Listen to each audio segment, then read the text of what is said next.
Ratusan warga yang mengantri ini tidak sabar berebut uang dana PSKS sebesar Rp600.000 saat pembagian hari ketiga dana PSKS. Warga penerima PSKS ini mengabaikan antrian yang telah disediakan petugas kantor pos Jalan Merdeka, Palembang. Padahal loket masing-masing kelurahan telah tersedia. Tidak tertibnya warga ini membuat administrasi pembayaran menjadi kacau. Aksi saling dorong ini nyaris terjadi jika saja aparat TNI yang bertugas tidak sigap mengatasi keadaan yang mulai memanas. Komentar beragam juga terjadi. Sebagian bersyukur mendapatkan dana segar di tengah kenaikan BBM. Namun ada juga yang terpaksa kecewa pulang dengan tangan hampa karena harus menambahkan syarat baru akibat penerima PSKS meninggal dunia.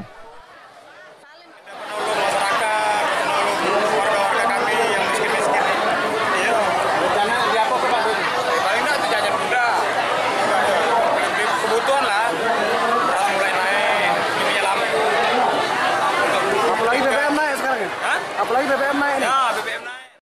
Kesejahteraan sosial kecamatan sudah memverifikasi data sehingga yang diharapkan tahap kedua ini selama 3 triwulan ini adalah benar-benar mereka sudah update.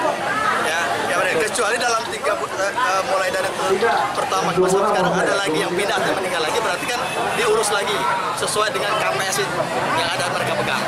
KPS itu kartu perlindungan sosial.